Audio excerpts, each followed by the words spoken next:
और आज हम लोग बात करेंगे लास्ट 5 डेज में हम लोग फिजिक्स को फिर से अच्छे से रिकॉल कर लेंगे। फिजिक्स में चैप्टर वाइज, टॉपिक वाइज और वेटेज वाइज के साथ हम लोग कंप्लीट करेंगे और किस चैप्टर को सबसे टॉप पे रखना है, किस दिन कितने चैप्टर को देना, हम लोग साथ में सब कुछ कवर करेंगे। और ये देखना लास्ट के 5 डेज में हम लोग कैसे फिजिक्स को कंप्लीट करते हैं, एक स्ट्रेटेजिक एक स्ट्रॉन्ग स्ट्रेटेजी के साथ ही चैप्टर हम लोग कंप्लीट करेंगे। तो सबसे देखो, ऑलमोस्ट जो केमिस्ट्री था या बायो था, ऑलमोस्ट हम लोग जो पहला 2 सेक्शन ए का था, ऑलमोस्ट जो भी क्वेश्चन कंप्लीट करते थे उसको 2 घंटे में 2 दिन में कंप्लीट करते थे, ठीक है। लेकिन जो फिजिक्स है थोड़ा टफेस्ट लेवल का होता है, कैलकुलेशन बेस्ड होता है, थ्योरेटिकल बेस्ड होता है, इसलिए हम लोग जो इसमें चैप्टर रखेंगे 3 दिन रखेंगे और टॉप मोस्ट रहेंगे।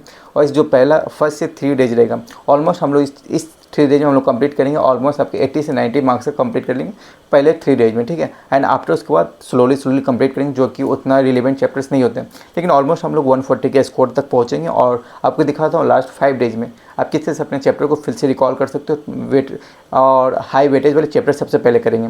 तो यहाँ पे सबसे पहले तो इलेक्ट्रिसिटी करंट, ठीक है। इसमें देखना ऑलमोस्ट जो हाई वेटेज वाले चैप्टर्स होते हैं, इसमें हर ईयर आप लास्ट 5 ईयर से उठा के देख लेना, यहाँ से ऑलमोस्ट आपके 5 क्वेश्चन कंप्लीट आते हैं, हर ईयर आते हैं, ठीक है।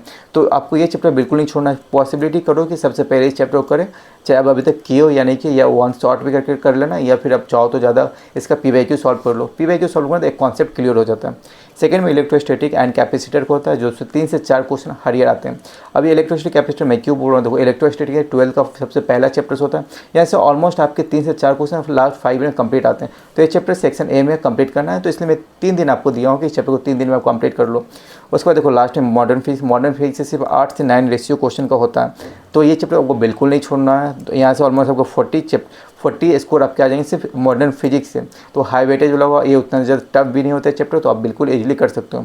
तो अब देखो मॉडर्न फिजिक्स में आपको क्या क्या पढ़ना है। पहले ray optics and optical instrument करना, इसमें ऑलमोस्ट 2 से 3 क्वेश्चन आपके हर ईयर पूछे जाते हैं, कवर किए जाते हैं आपके नीट एग्जाम में। तो ये ट्राई करना है कि इस चीज़ को हम लोग छोड़े नहीं, मॉडर्न फिजिक्स में सबसे पहले प्रायोरिटी दें। सेक्शन ए में जितने भी आपको बता रहा हूँ, जो भी चैप्टर आपको सबसे पहले लास्ट 3 दिन देखकर आपको अच्छे से कंप्लीट करना, जितना भी पॉसिबिलिटी हो उस स्पीड से कंप्लीट करना। सेकंड में एटम एंड न्यूक्लियर में आ जाओ, इसमें 3 से 4 क्वेश्चन हर ईयर पूछे जाते हैं। सेमीकंडक्टर की बात करो तो यहाँ से 2 से 3 क्वेश्चन आपके हर ईयर पूछे जाते हैं, ठीक है। तो ये जो पहला सिर्फ आपको फर्स्ट 3 डेज में आपको ऑलमोस्ट आप 90+ इसको कर लेना। अब देखो इसे तो 5 3 8 8 2 10 और 10 3 13 13 2 15 15 चौक 60, ठीक है। ऑलमोस्ट ये नंबर बढ़कर आपके 60 70 आपको फर्स्ट 3 डेज में कंप्लीट कर सकते हो। अब आते हैं डे 2, यानी कि मतलब सेक्शन बी। और सेक्शन बी के लिए हम 2 दिन टाइम दिए और सेक्शन बी को हम कंप्लीट करते हैं 2 दिन में। इसमें थोड़ा ले वेटेज वाले चैप्टर्स होंगे, लेकिन ये भी काफ़ी इंपॉर्टेंट चैप्टर्स होंगे, तो आप ये भी चैप्टर को स्किप नहीं कर सकते हो। सबसे पहले मूविंग चार्ज एंड मैग्नेटिज्म हो सकता है, यहाँ से 2 से 3 क्वेश्चन आपके आते हैं और ये उतना लेंदी चैप्टर नहीं है, ठीक है। तो आप इसी को कर सकते हो और यहाँ से 2 से 3 क्वेश्चन आप कन्फर्म यहाँ करो। ये जो क्वेश्चन आपके कंप्लीट किया जाएगा मोस्टली थ्योरेटिकल क्वेश्चन है, एक ही फॉर्मूला होगा, जो मैग्नेटिक का जो फॉर्मूला है तो उसी के बेस पे पूरा मैग्नेटिज्म खत्म हो जाता है, तो आप कर लेना, उतना टफ नहीं होता है। यूनिट एंड मेजरमेंट ये चैप्टर बिल्कुल मत छोड़ना, ये काफ़ी ईजी चैप्टर था। ये जो आपके स्कोर देंगे वो बोनस मार्क्स आपके लिए देंगे, तो अगर आपके बोनस पे जिससे मिल रहा है तो वो चीज़ आप स्किप बिल्कुल मत करना। ये जो भी 1-2 टॉपिक से सिलेक्टेड टॉपिक आते हैं वहीं से क्वेश्चन आते हैं, तो इसका यूनिट से क्वेश्चन आते हैं मोस्टली, या फिर आपके जो वर्नियर स्किल्स हैं वहाँ से क्वेश्चन मोस्टली कवर किए जाते हैं। तो ट्राई करना है कि आप इस चीज़ को देख लेना, छोड़ना नहीं चाहिए इस चीज़ को। ये सब आपके बोनस स्कोर हैं, जो सेक्शन बी में सब होंगे आपके बोनस स्कोर मैं बता रहा हूँ, वहाँ से मोस्टली क्वेश्चन कंप्लीट आते हैं। Gravity, work energy, power and देखो यहाँ से भी 2 क्वेश्चन आप लेकर चलो हर ईयर। देखो ग्रेविटी से 1 क्वेश्चन आप कंफर्म आते हैं और यहाँ से ऑलमोस्ट 2 क्वेश्चन, 1 से 2 क्वेश्चन आपको वर्क एनर्जी एंड पावर से आते हैं। तो ग्रेविटी कर लेना, पॉसिबल होता है तो ग्रेविटी कर लेना, अदरवाइज आप चाहो तो स्किप कर सकते हो, या फिर वर्क एनर्जी पावर इस चीज़ को कर लेना, ठीक है। ये कॉन्सेप्चुअल चैप्टर होता है, तो आपको फर्दर हर एक चीज़ में वर्क करेगा। तो ग्रेविटी चाहो तो छोड़ सकते हो, आप कुछ नहीं पढ़े हो तभी छोड़ना, अगर आप पढ़ कर चुके हो तो आप इस चीज़ को भी मत छोड़ना, ईजी चैप्टर से कर सकते हो। अब देखो मोशन इन स्ट्रेट लाइन, इस सभी को मैं पर्सनली करता हूँ करने के लिए। 2 क्वेश्चन आपको बोनस क्वेश्चन देंगे। स्ट्रेट लाइन में एक सिंगल लाइन में सब कुछ बताना रहता है, तो यहाँ से 2 क्वेश्चन आपके लिए आएंगे। तो ये हाई वेटेज वाले चैप्टर्स, तो इसको आप बिल्कुल स्किप नहीं कर सकते हो। अब आते हैं सेक्शन सी में, ठीक है। सेक्शन सी में आपको ऑलमोस्ट इसमें 2 दिन लेकर चलो, 4 से 6 दिन में कंप्लीट करना है। देखो ये चाहो तो स्किप कर सकते हो, अदरवाइज अगर आप चाह रहे हो कि नहीं, अगर आप टारगेट 150 के प्लस आप स्कोर लेकर चल रहे हो टारगेट फिजिक्स में, तो आप ऑलमोस्ट ये भी करना पड़ेगा, ठीक है। लेकिन आप सोच रहे हो 130 140 स्कोर करने के लिए, तो आप चाहो तो इस चीज़ को वेट कर सकते हो, इस चीज़ को आप स्किप कर सकते हो, ये ओनली आपके टाइम वेस्ट करेंगे। देखो ये देखो चैप्टर उतना भी बड़ा नहीं है, लेकिन यहाँ जो क्वेश्चन आते हैं 1 क्वेश्चन आता है, हर ईयर आपको क्वेश्चन को चेंज करते हैं।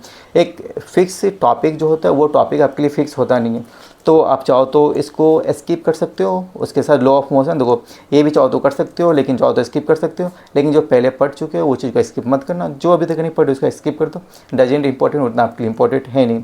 ऑसिलेशन का बात करें तो 1 से 2 क्वेश्चन आते हैं, लेकिन यहाँ पे भी ज़्यादा लेंथी चैप्टर से चाहो तो कर लो, ठीक है। अब देखो लास्ट में हम लोग सीडी में हम लोग पूरा सिलेबस कंप्लीट कर लिए। अब इसके बाद क्या करना है, देखो जो सेक्शन ए और सेक्शन बी और सेक्शन सी हम लोग डिस्ट्रीब्यूट किए थे, आपको सभी में मोस्टली आपको फिर से एक बार रिकॉल करना। रिकॉल करने का मतलब एक दिन में आपको मोस्ट रिलेवेंट और मोस्ट वेटेज वाले चैप्टर कंप्लीट करना।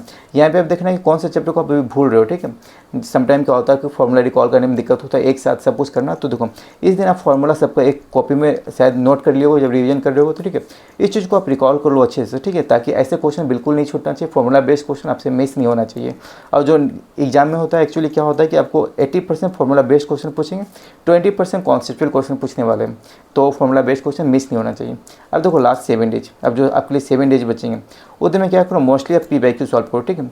PYQ सॉल्व करने का मतलब कि जितने लास्ट 5 ईयर का PYQ उठा लो, लास्ट 5 ईयर में काफ़ी ज़्यादा क्वेश्चन मिल जाएंगे, इंटरनेट पे मिल जाएंगे। फिर आप कहीं से सब्सक्रिप्शन लियो, उसका काफ़ी ज़्यादा लास्ट 5 ईयर का आपके वेटेज वाले क्वेश्चन मिल जाएंगे।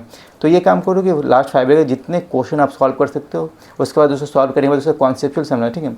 कोई भी क्वेश्चन से कोई गलत होता है, ठीक है, तो उसका कॉन्सेप्ट समझो एक्चुअली क्या उस क्वेश्चन में क्या रहा था, ताकि आपके जो अपकमिंग जो एग्जाम्स होंगे उसमें जो क्वेश्चन अगर वैसा पैटर्न का आते हैं तो आप उस क्वेश्चन को टैकल कर सकते हो, ठीक है। ये जो लास्ट टाइम पे PYQ सॉल्व करने का मेनली मोटिव यही होना चाहिए कि अगर एग्जाम से अगर वो बेस वाले क्वेश्चन आते हैं तो उसको हम लोग टैकल करेंगे और अच्छे स्कोर करेंगे। जो कि मेरा 130 का स्कोर है, तो हम लोग लास्ट टाइम पे ये 7 डेज में हम लोग कंप्लीट करेंगे। इतना आप फॉलो ऑन करो, सब के सब आपके स्कोर अच्छे हो जाएंगे, ठीक है, सुधर जाएंगे। तो आपके ज़्यादा टाइम वेस्ट नहीं करूँगा और ऑलमोस्ट अभी ये वीडियो एंड करता हूँ, ठीक है। तो सभी के लिए ऑल द बेस्ट, और आई थिंक आपकी पढ़ाई काफ़ी अच्छी चल रही होगी। और एग्जैक्टली आपको सब 8 डेज बचते हैं, ठीक है। इस 8 डेज भी आप मोस्टली आप यूटिलाइज़ करो, अपने जो आप स्टडी जो आवर्स पढ़ रहे हो, कितने आवर पढ़ाई करो उसको इंक्रीज करो। ऑलमोस्ट अभी जो स्टडी का टाइम होना चाहिए 13 से 14 आवर कंप्लीट करो, ठीक है। इतना आपको ऑलमोस्ट पढ़ाई करना है तो करना है, ठीक है, अगर आप चाहते हो एक अपने ड्रीम वाले कॉलेज में जाने के लिए। तो चलो मिलता हूँ नेक्स्ट वीडियो में और कुछ अच्छी अपडेट्स के लिए। जब तक take care and bye bye. और अब तक चैनल को सब्सक्राइब करो तो चैनल को सब्सक्राइब करो, तो वीडियो को लाइक कर दो।